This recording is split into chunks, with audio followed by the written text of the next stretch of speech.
स्वागत है बच्चों आपका अपने इस YouTube channel Sanjay sir with geography में।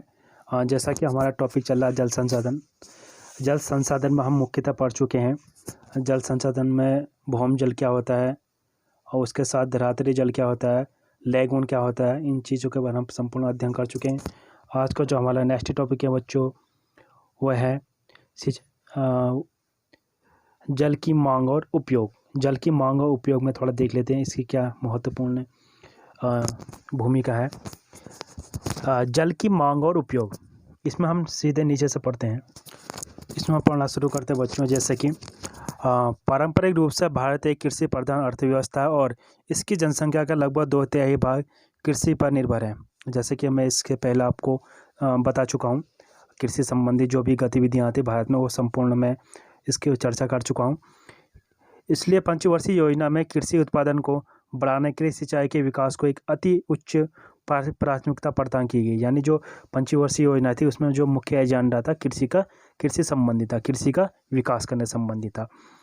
और बहुउद्देशीय नदी घाटिया परियोजना जैसे भाखड़ा नागर परियोजना, बहुउद्देशीय का मतलब हो गया उसका बहुत सा उद्देश्य होना।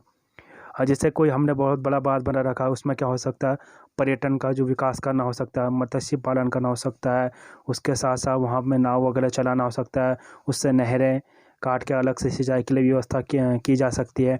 इस तरह की जो अनेक व्यवस्था की जाती है उसे कहते हैं बहुउद्देशीय परियोजना। जैसे कि आपको इसमें दिख रहा होगा जो बहुउद्देशीय परियोजना पहला आ गया भाखड़ा नागल। जो भाखड़ा नागल बांध है ये मुख्यतः सतलज नदी पर स्थित है। उसके बाद हो गया आपका हीराकुंड जो कि आपकी महानदी पर स्थित है।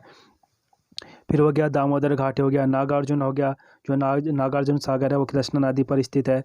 जो हमारे प्रायद्वीप भारत की नदियाँ हैं, ऐसे इंदिरा गांधी नहर की परियोजना आदि शुरू की गई है। वास्तव में भारत में वर्तमान में जल की मांग सिंचाई की आवश्यकता के लिए अधिक है। यानी जो हमें मुख्यतः जल की आवश्यकता मुख्यतः सिंचाई के लिए है। ठीक हो गया बच्चों। फिर नीचे हो गया धरातली और भौम जल। इसमें नीचे देखिए धरातली और भौम जल का सबसे अधिक उपयोग कृषि में होता है। यानी जो हम अधिकांश जल का जो उपयोग करते हैं मुख्यतः अपनी कृषि संबंधी सिंचाई के लिए ही करते हैं। इसमें धरातली जल का 89% यानी 89% है और भौम जल का 92% जल उपयोग किया जाता है। यानी जो कृषि संबंधी हम जल का उपयोग करते हैं इसमें जो हमारा धरातली जल है जैसे नदी, तालाब और तलैया, झील, इसके माध्यम से जो हम नदी में इसके माध्यम से जो जल का प्रयोग करते हैं मुख्यतः 89% हम क्या अपनी सिंचाई के लिए करते हैं। ऐसे ही जो भौम जल का उपयोग करते हैं कुओं के द्वारा, नलकूपों के द्वारा, वो 92% हम सिंचाई के लिए उपयोग करते हैं। जबकि औद्योगिक सेक्टर में 92% जल उपयोग किया जाता है। जबकि औद्योगिक सेक्टर में सतह जल का केवल 2% और भौम जल का 5% ही उपयोग किया जाता है। जो हमारे औद्योगिक सेक्टर है उसमें हम जो हमारी सतह जल यानी धरातली जल का केवल 2% प्रयोग करते हैं और भौम जल का हम कितना 5% प्रयोग करते हैं।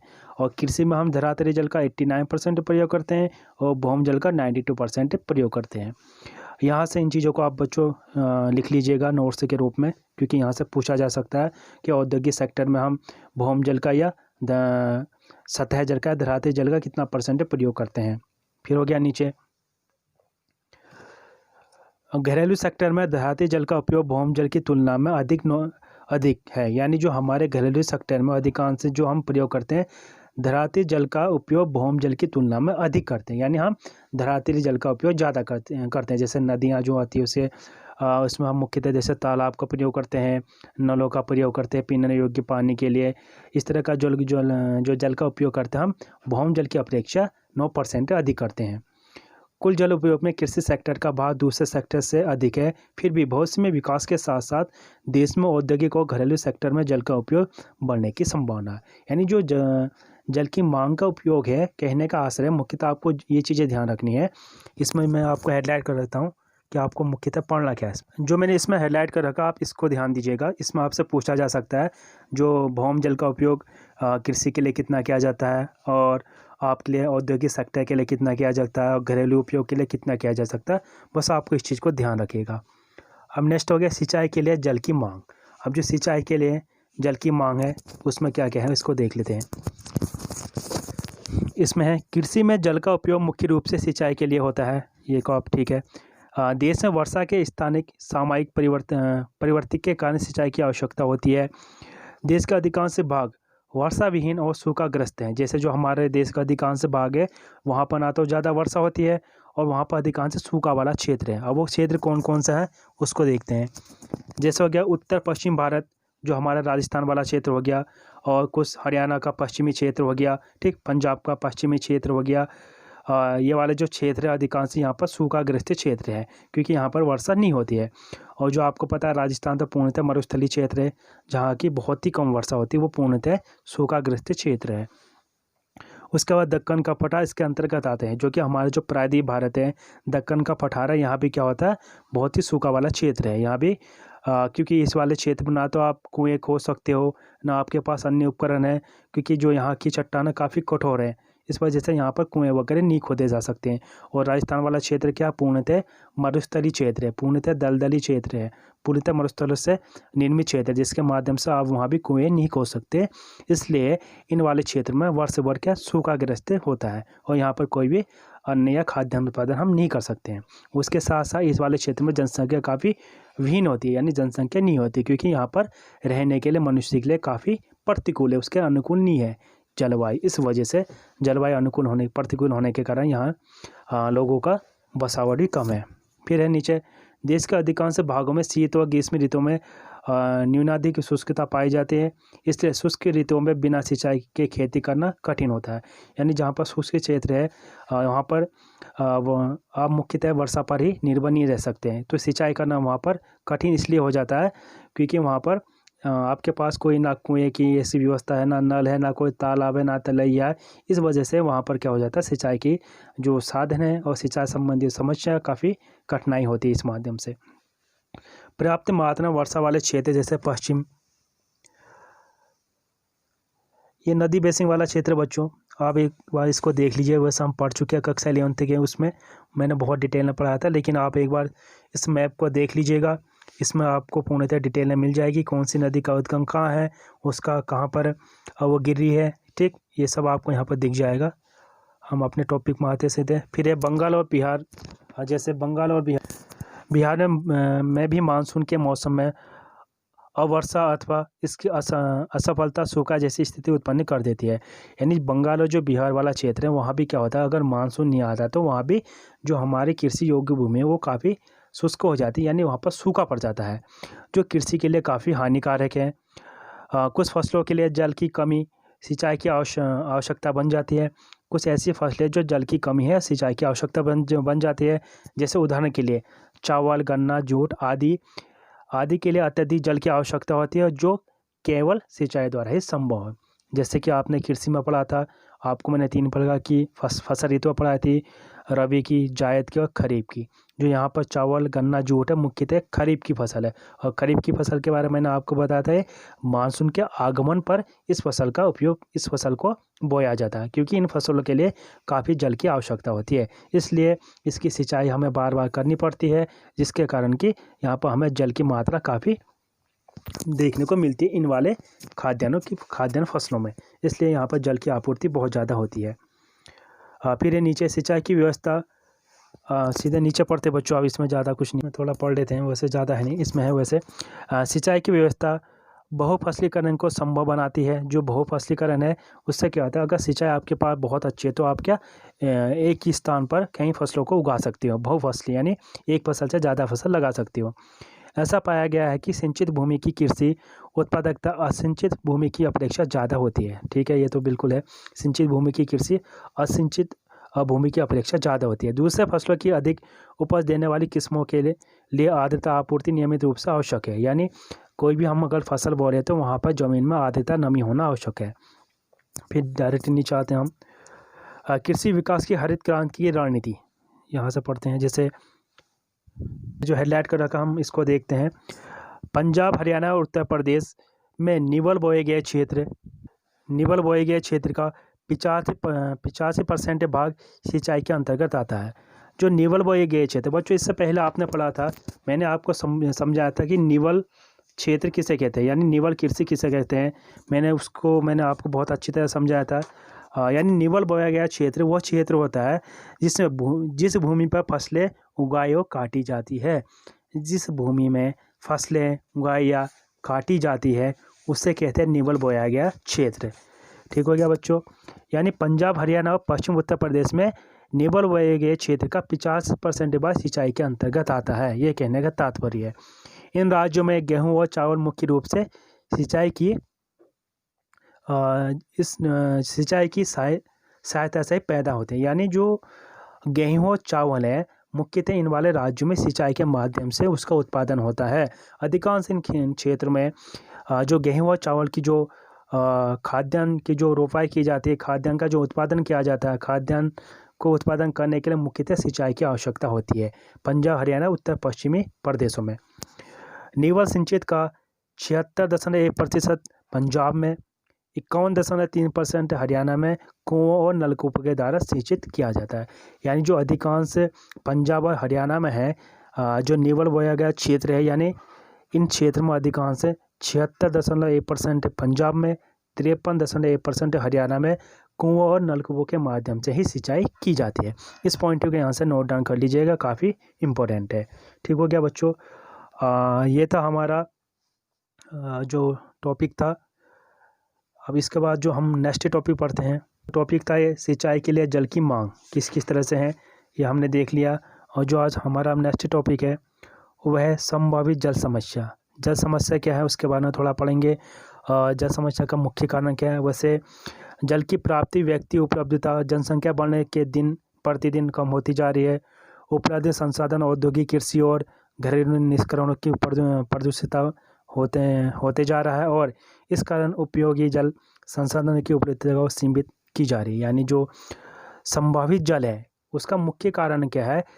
जल की प्राप्ति, व्यक्ति उपलब्धता है, जनसंख्या बढ़ने से दिन प्रतिदिन कम होती जा रही है, उपलब्ध संसाधन औद्योगिक हो गया, कृषि और घरेलू निष्करणों से दूषित होता जा रहा है और इसी कारण उपयोगी जल संसाधनों की उपलब्धता और सीमित होती जा रही है। इन मुख्य मुख्य कारणों से अब देखते हैं जल के गुणों का ह्रास। अब जो जल के गुण है, जल की जो क्वालिटी है उसमें निम्नता क्यों आ रही है, उसका मुख्य रीज़न क्या है।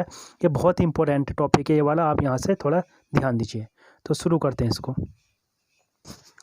इसमें है बच्चों जैसे जल गुणवत्ता से तात्पर्य जल की शुद्धता अथवा अनावश्यक बाहरी पदार्थों से रहित जल। यानी जो जल की शुद्धता है और जो जल की क्वालिटी है वो कैसे कम हो रही है, वो अनावश्यक बाहरी पदार्थों के द्वारा हो रहा है। वो कौन कौन से पदार्थ हैं, जैसे बाहरी जल पदार्थ जैसे हो गया सूक्ष्म जीव हो गया, रासायनिक पदार्थ हो गया, औद्योगिक और अन्य अपशिष्ट पदार्थों से प्रदूषित हो रहा है। यानी जो जल की क्वालिटी है, जो जल की गुणवत्ता है उसका कम होने का एक मुख्य कारण बाहरी पदार्थ में पहला हो गया सूक्ष्म जीव हो गया, आपके रासायनिक पदार्थ हो गया और औद्योगिक क्षेत्र हो गया जिसमें से कई तरह के केमिकल्स पदार्थ निकल रहे हैं और कई तरह के प्रदूषण हो रहा है जिसमें कि विभिन्न तरह की गैसें निकल रही है और उनसे निकलने वाले जो गंदे नालों से जो पानी है वो क्या हमारी नदी नालों में छोड़ा जाता है, जिसके कारण कि हमारे जल की जो गुणवत्ता है काफ़ी कम हो रही है। यानी जल की जो गुणवत्ता है, जल की जो क्वालिटी है वो पूर्णतः खत्म हो रही है इन बाहरी पदार्थों के कारण। फिर नेक्स्ट हो गया इसी प्रकार के पदार्थ जल के गुणों में कमी लाते हैं और इससे मानव उपयोग के योग्य नहीं रहने देते। यानी जो मनुष्य के पीने योग्य जल होता है वो बिल्कुल उपयोग में नहीं लाते हैं। जैसे कि आप देखते होंगे जो भारत की सबसे प्रदूषित नदी है अभी की डेट में गंगा नदी और यमुना नदी। क्यों? क्योंकि गंगा नदी पर भारत के अधिकांश शहर बसे हैं जहाँ पर विभिन्न तरह के कल कारखाने, औद्योगिक कारखाने, विभिन्न तरह की फैक्ट्रियाँ वगैरह ये हैं। इनसे क्या होता है, जो फैक्ट्रियों से निकलने वाले केमिकल पदार्थ होते हैं वो सीधे इन्हीं गंगा के ही जो मुहाना होता है उसी में समा जाता है, यानी गंगा नदी में मिल जाते हैं, जिसके कारण कि जो गंगा नदी की जो गुणवत्ता पूर्णतः वो खत्म हो जाती है, जो पीने योग्य बिल्कुल नहीं होता है। ऐसे यमुना नदी का भी है। अभी पूरे भारत में जो सबसे प्रदूषित नदी है वो यमुना नदी ही है। इसका मुख्य कारण ये है कि जिन नदियों का जो बहाव क्षेत्र है, जैसे बहाव क्षेत्र का मतलब हो गया इन नदियों के किनारे मुख्यतः हमारे बड़े बड़े औद्योगिक शहर है, बड़े बड़े कल कारखाने हैं और बहुत बड़े बड़े इंडस्ट्रीज़ है। इसके कारण कि उनका जो पानी जाता है वो इन्हीं नदियों में जाता है, जिसके माध्यम की जो नदियों की जो गुणवत्ता पूर्णतः समाप्त हो जाती है, जो मनुष्य के लिए पीने योग्य नहीं होते। ये मुख्य रीज़न ये है। फिर है जो विषैली पदार्थ झीलों, सरिताओं, नदियों, समुद्रों, अन्य जलाशयों में प्रवेश करते हैं। जो इतने इनसे निकलने वाले जो विषैली पदार्थ हैं वो कहाँ प्रवेश करते हैं, जैसा कि आपके झीलों में, सरिताओं में, नदियों में और समुद्रों में, अन्य जलाशयों में। वे जल में घुल जाते हैं अथवा जल में निलंबित हो जाते हैं। जल ही में घुल जाते हैं, जल में निलंबित हो जाते हैं, जिससे कि कारण जो जल की गुणवत्ता है वो काफ़ी कम हो जाती है। इसी कारण कि वो पीने योग्य जल नहीं रहता है। इसका मुख्य कारण ये है। फिर है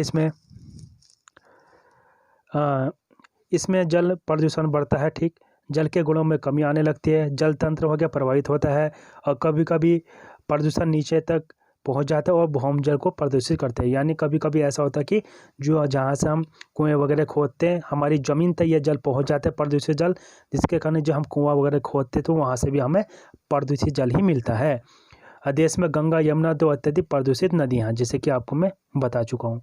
ये थे जल के गुणों को ह्रास करने वाले मुख्य कारण, बाहरी कारण ये थे। और आप इसमें बहुत अच्छा लिख भी सकते हो, जैसा मैंने आपको पढ़ाया, जैसा मैंने आपको समझा रखा हूँ, आप इसको ध्यान दीजिए और आप ऐसा लिख दोगे तो ये काफ़ी अच्छे नंबर यहाँ से मिलने के चांसेस होते हैं। वैसे जो भी आपको चीज़ें बताना, ये आपकी रोज़मर्रा के जीवन में आप इस चीज़ को देखते भी होंगे, इस चीज़ को समझते भी होंगे। ठीक, यानी ये मुख्य रीजन थे जो जल की जो गुणवत्ता है, जल की जो क्वालिटी है, जल की जो शुद्धता है उसको कम करने वाले कारक। अब नेक्स्ट हो गया जल संरक्षण और प्रबंधन। अब नेक्स्ट टॉपिक है बच्चों जल संरक्षण और प्रबंधन। यानी जल का जो मैनेजमेंट है, जो सुरक्षित किया जाता है वो किस माध्यम से किया जाता है, थोड़ा इसको देख लेते हैं। इसमें अलवणीय जल की घटती हुई उपलब्धता और बढ़ती मांग से सतत पौष्टिकता विकास के लिए महत्वपूर्ण जीवनदायी संसाधन के संरक्षण और प्रबंधन की आवश्यकता बढ़ गई है। यानी जो अलवणीय जल है उसके सतत पौष्टिकता के विकास तथा महत्वपूर्ण जीवनदायी संसाधन के संरक्षण और प्रबंधन की आवश्यकता बढ़ गई है। वो किस कारण से बढ़ी है उसको देखते हैं। विलवणीकरण द्वारा सागर महासागर से प्राप्त जल उपलब्धता उसकी अधिक लागत के कारण नगण्य हो गई है। यानी जो हमारे महासागर और सागर है उसमें बहुत अधिकांश क्या होता है, जैसे कि मैंने इससे पूर्व बताया था, वहाँ अधिकांश लवणीय जल होता है, यानी खारा यानी नमकीन जल होता है। इसलिए उसकी जो लागत है वो नगण्य हो चुकी है, यानी पीने योग्य नहीं है। फिर है भारत को जल संरक्षण के लिए तुरंत कदम उठाने चाहिए और प्रभावशाली नीति और कानून बनाना चाहिए। यानी जो हमारे जल संरक्षण संबंधी जो कदम है, यानी जल को जो मैनेजमेंट है, जल का जो प्रबंधन किया जा सकता है, ये कहा जा रहा है कि भारत को इसके संबंध में एक बहुत ही ठोस कदम उठाने चाहिए। उसके साथ साथ कि कानूनी नीतियाँ बनाने चाहिए जिसके कारण कि हमारे जल को संरक्षण किया जाए और जल संरक्षण हेतु प्रभावशाली उपाय अपनाने चाहिए। यानी जल को कैसे हम सुरक्षित रख सकते हैं, जल की गुणवत्ता को कैसे हम मैनेजमेंट कर सकें और उसमें जो मुख्यतः होने वाले अशुद्धि हैं उसको कैसे दूर करें। इसलिए इन सब के लिए भारत को इसके लिए प्रभावशाली उपाय अपनाने चाहिए, जैसे जल बचत तकनीकी और विधियों के फिर विकास के अतिरिक्त प्रदूषण से बचाव के प्रयास भी करने चाहिए। यानी जो हमारे प्रदूषण है उससे भी बचाव करने चाहिए, जैसे कि जो विभिन्न तरह के कल कारखाने उससे निकलने वाले जो केमिकल पदार्थ हैं, उससे निकलने वाले जो प्रदूषण पदार्थ हैं, जैसे कल कारखानों से उससे निकलने वाले जितने भी हमारे डस्ट हैं वो सब कहाँ जाते हैं, हमारे नदी नालों और सरिताओं में जाते हैं। इन सबको कम करना चाहिए। यानी इनके संरक्षण के लिए, इनके रिसाइकिल के लिए अलग से व्यवस्था करनी चाहिए सरकार ने, ताकि जो हमारी नदियां हैं उनमें इनका जो डस्ट है, जो इनकी गंदगी वो ना जाए, जिसके कारण कि हमारा जल जो सुरक्षित रहे। इस तरह के जो प्रदूषण है उसको कंट्रोल में करना चाहिए। जैसे हो गया जल संभर विकास, वर्षा जल संग्रह, जल के पुनः चक्रण और पुनः उपयोग और लंबे समय तक जल की आपूर्ति के लिए जल के संयुक्त उपयोग को प्रोत्साहित करने की आवश्यकता है। यानी इन सब विधियों का उपयोग करके हम क्या कर सकते हैं, जल का जो संरक्षण है वो कर सकते हैं, यानी कि जल का प्रबंधन यानी जल का मैनेजमेंट कर सकते हैं, ये कहने का आशय है। फिर है जल प्रदूषण का निवारण। जल प्रदूषण का निवारण बच्चों इसको हम नेक्स्ट वीडियो में देखेंगे, क्योंकि वीडियो काफ़ी लंबी बन रही है। तो आई होप आपको यहाँ पर समझ में आया होगा जो भी मैंने आपको समझाया। नेक्स्ट जो हमारा टॉपिक चलेगा जल प्रदूषण और निवारण, इसके संबंधी हम पूरी डिटेल पढ़ेंगे। उसके साथ साथ इसमें ये भी पढ़ेंगे जो भारत ने जल संबंधी जो संरक्षण संबंधी जो नीतियाँ चलाई करंट के परिप्रेक्ष्य में, उसका भी अध्ययन करेंगे। तो बच्चों आज का जो ये टॉपिक है हमारा यहीं तक है। आई होप आपको यहाँ पर ये चीज़ें समझ में आई होंगी। Thank you.